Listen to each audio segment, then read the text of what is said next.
Hello and welcome to Wine Jam News with me, Sam Cash, your weekly wine news at Friday 8 p.m. So subscribe down below and click the notification to get your weekly wine news every Friday. First up, the first piece of news is Vinexpo is to merge with Wine Paris in February.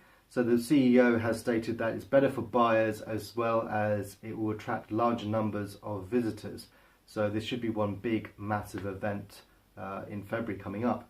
The California Wine Exchange launched a crowdfunding campaign on Kickstarter to offer wines for mostly boutique winemakers from within the Golden State area. As quoted, 80% of our inventory will be for family-run vineyards and mum and dad wineries. Nice little touch there. It would be interesting to see what else they are going to do, but yeah, go check them out on Kickstarter. It's only just happened a couple of days ago. In further news, the Wine Country was released on Netflix with Amy Poehler leading the Saturday Night Live cast. 6 women question their friendship and futures while travelling around the Napa Valley to celebrate a 50th birthday, so that's the main story of it. Not so much wine, but more to do with the touches of wine snobbery when they're filming it. That's what I've heard. I've still yet to review it, so that'll be something to maybe do as another episode. But if you've seen it, let me know what you think of it down on the comments below, and yeah, give me your review. It'd be great to hear. In further news, in Canada, from the Okanagan Valley, Checkmate Artisanal Winery has been awarded a perfect 100-point score for its 2015 Little Pawn Chardonnay, the first time a Canadian table wine has ever achieved a perfect score. As stated 20 years ago, it would have been impossible for a wine from the Okanagan region to have that potential. As Gregory Jones goes on to say, this is more to do with the result of climate change having an impact and actually making that possible. The wine is only available at the winery, so good luck trying to get that wine.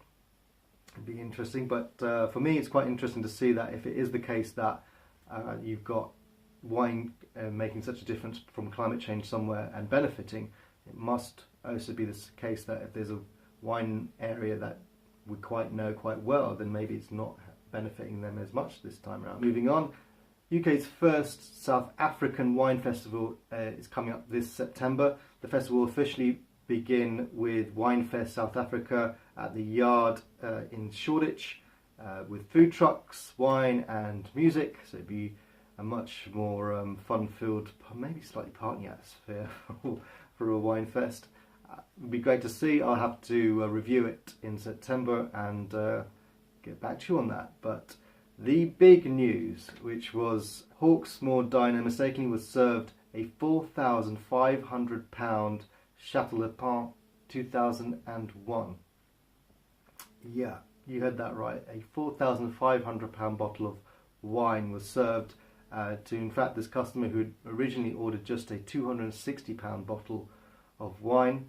The customer has, they're being tweeted from Hawksmoor stating the customer had, who accidentally got given a bottle of Chateau Le Pin Pomerol 2001, which is a £4,500 bottle on our menu. I hope you enjoyed it. They did. To a member of staff who accidentally gave it away, mistakes happen. Nicely put by them. However, I'm going to go back to the original, what the customer ordered for his table. It was actually a Chateau Pichon Longueville Comtesse Lalande, and as you can tell just from the name of the wine, it's a lot longer than Chateau Le Pin, you know. So I'm wondering how they got it so wrong. I thought maybe it was a third label from Chateau Le Pin that maybe they got mistaken it with, but nope, that's not the case. I happen to think that, obviously, I think there needs to be a bit more wine training in a lot of these places if they're selling £4,500 bottles of wine, and to have staff really up to date on their education of wine. So as much as it's a mistake, it's a bit funny, I think it shows a massive disparity about what kind of training is being done. That's my opinion. I have obviously been around London Wine Week this week, double time. So I will be looking at a review later on. Hopefully you will see it. Please click here for more videos and click here to subscribe, and I'll be back on Friday.